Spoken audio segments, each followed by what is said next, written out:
श्री क्षेत्र ज्योतिबा डोंगर येथे आज पाकाणी विधी संपन्न झाला। या विधी अंतर्गत मंदिर आणि परिसराची स्वच्छता करण्यात आली। आज विविध सामाजिक संघटना, देवस्थान समिती, गावकरी, पुजारी, ग्रामपंचायत आणि ग्रामस्थांनी या स्वच्छता मोहिमेत उत्स्फूर्तपणे सहभाग घेतला। श्री क्षेत्र ज्योतिबाच्या चैत्र यात्रेसाठी लाखो भाविक डोंगरावर आले होते। नुकत्याच पार पडलेल्या चैत्र यात्रा काळामध्ये मंदिराच्या शिखरावर आणि देवाला गुलाल, नारळ, दवणा, फुलांचे हार भाविक लोकांकडून वाहले जातात।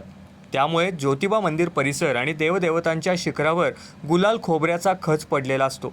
आज विविध सामाजिक संघटना, देवस्थान समिती, गावकरी, पुजारी, ग्रामपंचायत, ग्रामस्थ यांच्या वतीने ज्योतिबा मंदिर आणि परिसर स्वच्छ करण्यात आला।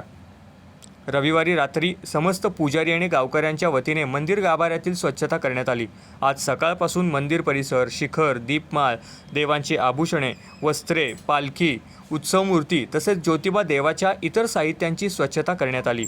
कोल्हापूर महानगरपालिका, तात्यासाहेब कोरे वारणा सहकारी साखर कारखाना, पन्हाळा नगर परिषद यांच्याकडून पाण्याचे बंब उपलब्ध करून देण्यात आले होते। कार्यकर्त्यांनी शिखरावर, दीपमाळेवर आणि परिसरात पाण्याची फवारणी करून गुलाल धुवून काढला।